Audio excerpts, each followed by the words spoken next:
एक बहुत बड़ा डिप्रेशन है बेरोजगारी। अगर आप बेरोजगार हैं और आज के दौर में बेरोजगार होना या कम पैसे बनाना एक बहुत नॉर्मल सी बात है, तो उसको कैसे कॉम्बैट किया जाए?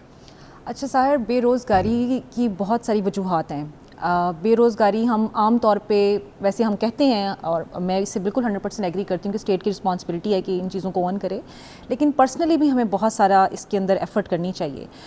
मेरा कहने का मतलब ये है कि आप जैसे आपका बहुत एक्सपोजर है, आपने बहुत सारी जगहों पे गए। अभी पिछले दिनों एक फैमिली आई हुई थी और उनसे बातचीत हो रही थी बाहर से, तो ये बात शुरू हुई कि वहाँ पे लोग जो हैं वो ऑड जॉब्स करते हैं।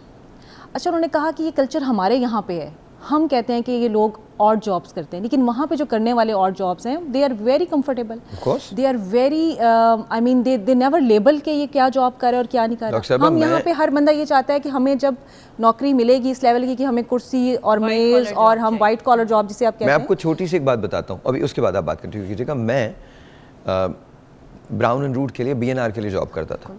तो BNR में जब मेरी जॉब हुई एज एन इंजीनियर, तो हमारी साइट पे ड्यूटी ऑफिसर्स हुआ करते थे जो सिक्योरिटी गार्ड का काम करते थे। वो अपनी ड्यूटी ख़त्म करते थे, वो HPD officers, Houston police department के ऑफिसर्स होते थे। वो अपनी ड्यूटी ख़त्म करके जब हमारे पास आते थे तो वो एक सिक्योरिटी गार्ड का काम करते थे, लेकिन वो उनकी सेकेंड इनकम होती थी। तो ये इसमें कोई बुराई नहीं है। एक टेलीफोन कॉल, फिर उसके बाद कंटिन्यू करते हैं। अस्सलाम वालेकुम जी। वालेकुम अस्सलाम जी, आपका नाम? साहर भाई, क्या हाल है? ठीक है, अल्लाह का शुक्र। जी सर। मैं शहजाद बात कर रहा हूँ लाहौर से। जी शहजाद, कहिए। सर, मैं 3 साल पहले डिप्रेशन नाम से भी वाकिफ नहीं था कि ये क्या होता है। ठीक है। उसके बाद मुझे बुखार हुआ। जब बुखार हुआ तो उसके बाद मैं डिप्रेशन में चले गया, मैं ठीक होने के बाद। तो ये आज तक डिप्रेशन से मैं निकल नहीं सका। मैंने तब अपना ट्रीटमेंट करवाया था, तकरीबन 1 माह से मैंने दवाई खाई थी इसकी, तो मुझे फर्क तो पड़ गया था। लेकिन जब मैंने मेडिसिन छोड़ दी थी, मेडिसिन मैंने इसलिए छोड़ दी थी कि मैं इसका आदी नहीं होना चाहता था। मैं ये नहीं चाहता था कि मैं मेडिसिन खा के ठीक हूँ, मैं चाहता था कि मैं खुद ठीक हूँ। तो मुझे वक्तन तो फर्क पड़ गया था, लेकिन 1 साल 2 साल के बाद फिर दोबारा मेरे साथ यही कंडीशन होना शुरू हो गई थी। एक्चुअली अब शाम के टाइम में ना डिप्रेशन में चले जाता था। तकरीबन 4 साढ़े 4 बजे मैं डिप्रेशन में चले जाता हूँ। एक पूरी रात में डिप्रेशन में रहता हूँ। मौत का खौफ रहता है, मायूसी रहती है। जब मैं डिप्रेशन में जाता हूँ ना साहब भाई, तो मैं अपने अच्छे अच्छे लम्हात को अपने ज़हन में लेके आता हूँ ताकि मैं इससे अपने आप को बाहर निकाल सकूँ। मैं खुशगवार जो मोमेंट होते हैं उनको सोचता हूँ, लेकिन मैं इससे बाहर नहीं निकल पाता। सर आप सुन रहे हैं? जी जी, बिल्कुल सुन रहा हूँ, बिल्कुल सुन रहा हूँ, आप प्लीज़ बात करें। ठीक। तो मैं इस चीज़ से बाहर नहीं निकल पाता। मॉर्निंग में मुझे कुछ नहीं होता, लेकिन जब शाम होती है ना, इवनिंग में, मैं डिप्रेशन में चले जाता हूँ। ये सर होता है तकरीबन 1 साल के बाद। मुझे नवंबर में डेंगू हुआ था, और जब नवंबर आता है मुझे वही चीज़ें ज़हन में आती है मेरे, और मैं डिप्रेशन में चले जाता हूँ। अब मेरी तबीयत बिल्कुल ठीक है, लेकिन शाम को 4 साढ़े 4 5 बजे मैं ना एकदम से डिप्रेशन में चले जाऊँगा। मौत का खौफ मुझे घेर लेता है चारों तरफ से। कहाँ रहते हैं आप? ये होता है कि आप जिंदगी कहाँ रहते हैं आप? जी, मैं लाहौर चाइना। अच्छा, ये बताइए आपके कोई रिश्तेदार हैं जो कराची में, इस्लामाबाद में, पिंडी में, फैसलाबाद में कहीं रहते हो? जी साहर भाई, कराची में मेरे कजन रहते हैं, मेरे ताया बूदरी रहते हैं। आप एक फेवर करेंगे मुझे? जी जी जी जी बिल्कुल। आप 2 चीजें आपने अपने साथ नहीं लेके जानी, 2 चीजें, और सफर आपने रेलगाड़ी से करना है, ठीक है?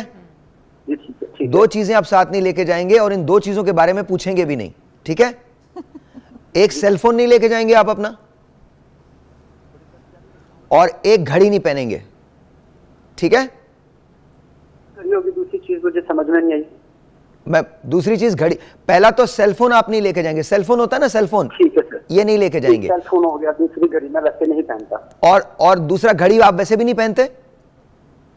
जी बिल्कुल, वैसे नहीं पहनता। ठीक है। किसी भी गाड़ी में सवार हो जाइए और अपने रिश्तेदारों के पास पहुंचे, उनका एड्रेस आपके पास होगा, और किसी से टाइम नहीं पूछना है, और सेलफोन नहीं इस्तेमाल करना, कोई सोशल मीडिया, कोई कुछ नहीं, किसी से कोई राब्ता नहीं।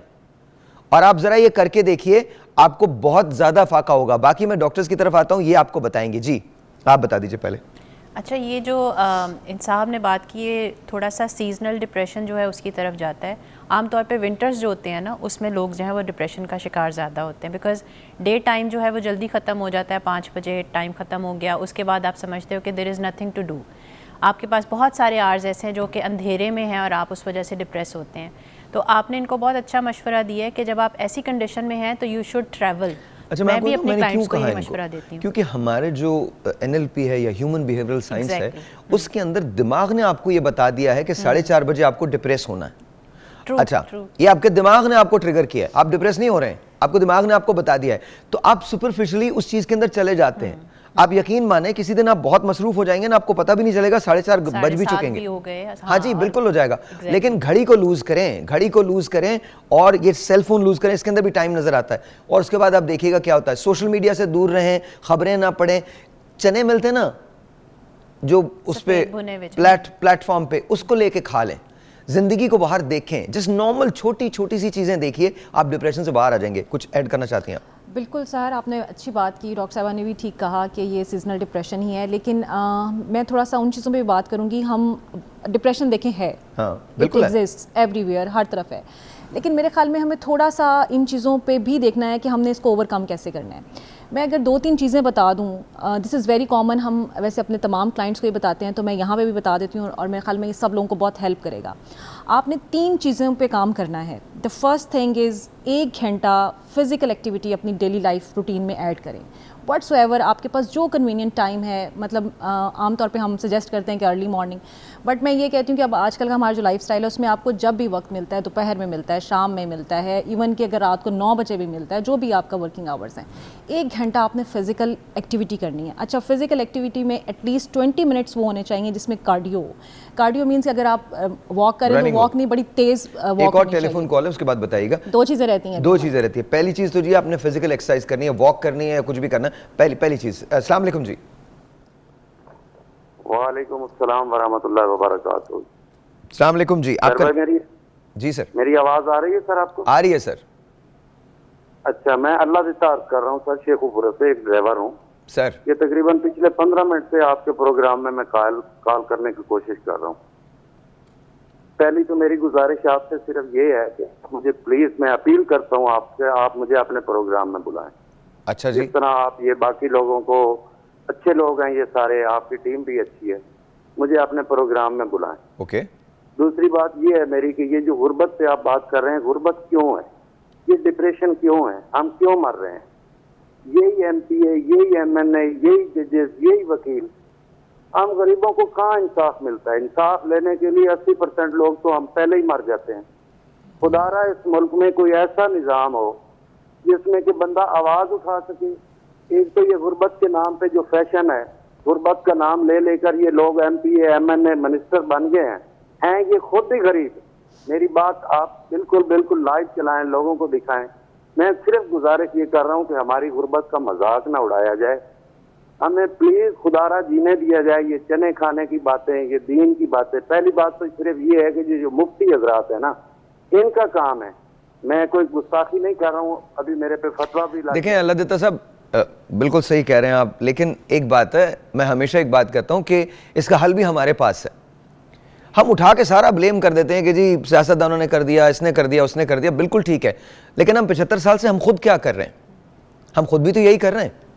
क्या हम सीधी सिंपल बात बताएं, हम देखिए, बुरा मानने की बात नहीं है, सर आंखों पे बिल्कुल सही कह रहे हैं। ये तो अक्सर मैं अपने रेडियो शोज पे भी कहता हूँ, यहाँ भी कहता हूँ, और मैं हमेशा यही बात करता हूँ कि जी सियासतदानों को ये सब, लेकिन कहीं ना कहीं कसूर हमारा भी तो है ना। देखिए, दुनिया की बड़ी बड़ी किताबें खंगाल लें, उसमें एक चीज़ लिखी है, जब आप प्रॉब्लम के बारे में सिर्फ बात करते रहते हैं और उसके प्रैक्टिकली अमल कुछ नहीं करते, तो फिर आप उस प्रॉब्लम का हिस्सा बन जाते हैं। तो अगर हमें कुछ करना है तो सबसे पहले डिसिप्लिन हमें खुद लाना पड़ेगा।